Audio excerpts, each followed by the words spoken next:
이승원 시사평론가 나와 있습니다. 어서 오십시오. 네, 안녕하세요. 이 문정인 통일외교안보특보가 주한미군 발언한 것에 대해서 네. 청와대가 좀 깜짝 놀란 모양이에요.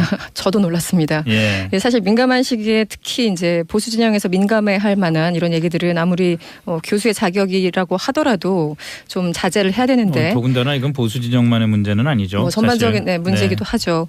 그래서 저도 참 그 문정인 교수 혹은 특보의 어떤 정무적인 감각이 이 정도였나 약간 그런 생각을 했었는데. 이분이 좀 원래 학자적으로 말을 편하게 하시는 분이라서 그런 면도 있긴 한데. 그렇습니다. 그게 문재인 대통령한테 가끔 도움이 될 때도 있고 또 대부분 도움이 안 될 때도 있고 그런 것 같은데요. 일단 문재인 대통령이 오늘 그 참모들과 티타임을 가졌습니다. 네. 이날 회의에서 이 주한미군은 한미 동맹 문제이다. 이 평화협정 체결과는 아무 상관이 없는 것이라고 분명하게 밝혔습니다. 예. 문정인 특보의 포린 어페어스 기고문에 대해서 전면 반박한 건데요. 관련해서 청와대 김의겸 대변인은 브리핑을 했는데요. 이런 얘기를 했습니다. 임종석 비서실장이 조금 전에 문정인 특보에게 전화를 걸어서 대통령의 이런 말을 전달한 뒤에 대통령의 입장과 혼선이 빚어지지 않도록 해달라 이렇게 말했다고 공개를 한 겁니다. 한마디로 공개적으로 경고를 한 거죠. 그런 거죠. 네. 문 특보는 지난달 30일 이 포린 어페어스 기고문에서 이 평화협정이 체결된다면 이 주한미군의 계속주둔을 정당화하기 어려울 것이다라는 취지의 글을 남긴 바가 있었습니다. 네.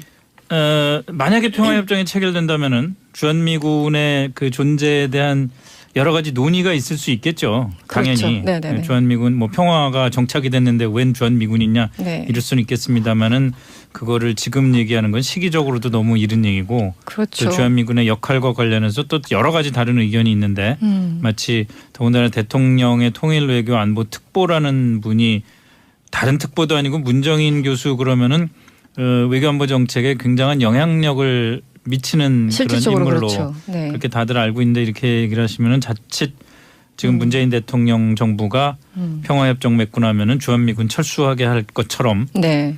이렇게 받아들여질 수가 있으니까 이건 그렇죠. 사실 상당히 민감한 발언이었던 것 같아요. 그렇죠. 그러니까 주한미군에서 성격 규정도 그런데다가 일단 뭐 김정일 이제 뭐 사망했지만 김정일 위원장 같은 경우도 주한미군 뭐 계속 주둔해도 좋다 뭐 이런 얘기까지 각오해 하지 않았습니까? 김대중 대통령 만났을 때. 지금 이번 김정은 위원장도 마찬가지고요. 네. 그렇기 때문에 여기에 대해서 지금 어쨌든 살얼음판을 걷는 그런 심정으로 이 정상회담들을 하고 있고 비핵화까지 가는 길인데 네. 이런 발언들 좀 자제를 부탁드리는 생각입니다. 네. 예. 아베 총리도 이제 남북 정상회담에 대해서 좀 분위기가 뭐 낮은 모양이죠.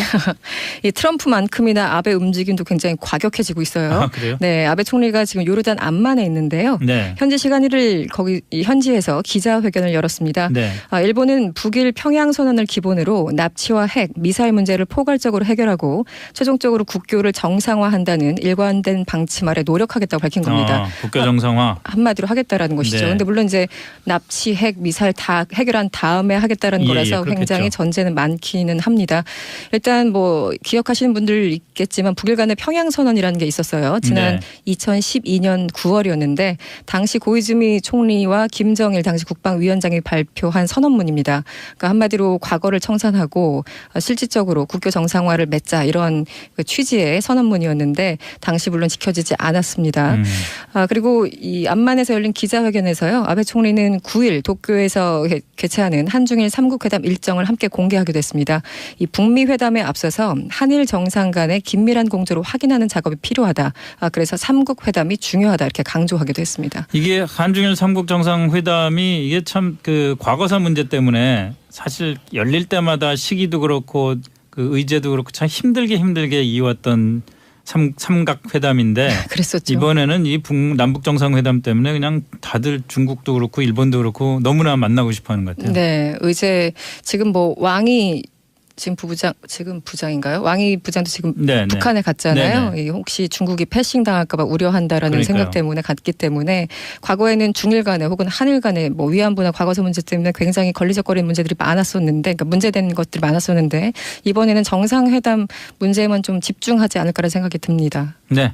그런데 자유한국당 홍준표 대표는 남북 정상회담 결과를 두고 아주 며칠 동안 굉장히 강경하게 얘기가 나왔었는데 요 하루 이틀 사이에 조금씩 그 네. 말투가 좀 달라지는 것 같아요. 예, 형용사를 어떻게 하나 쓰느냐에 따라서 굉장히 톤이 달라지기도 하는데요. 일단 뭐 홍준표 대표 같은 경우는 정상회담을 위장평화다 이렇게 규정하고 있지 않습니까? 급기야 지난달 30일에는 기자회견까지 자청해서 김정은 위원장과 우리 주사파들 간에 숨은 합의가 자리 잡고 있다 이렇게 주장하기도 했었습니다. 예. 그런데 어제 페이스북에 올린 글을 보면은 다소 좀 톤을 낮춘 것이 아닌가 이런 평가를 하고 있는데요. 일단 폭주하던 북의 독재자를 대화의 장에 끌어내는 것은 잘한 일이다. 그리고 그렇지만 이번에 남북 정상회담이 악용될 경우에 한반도에 더 큰 위기가 온다. 중략하고요. 우리는 남북 대화를 그럼에도 불구하고 결코 반대하지 않는다. 이런 취지의 글을 올렸어요. 많이 달라졌네. 많이 좀 달라졌죠. 예. 그래서 일반 여론과 뭐 일부 여론조사에서는 이 정상회담이 뭐 90% 이상까지 지지한다라는 그런 조사가 나왔잖아요. 예. 그래서 그런 결이 다른 주장 그리고 당장 한국당 소속 광역단체장 후보들마저 비판하고 있는 상황이기 때문에 톤을 약간 조절한 것이 아닌가 이런 얘기가 나오고 있습니다.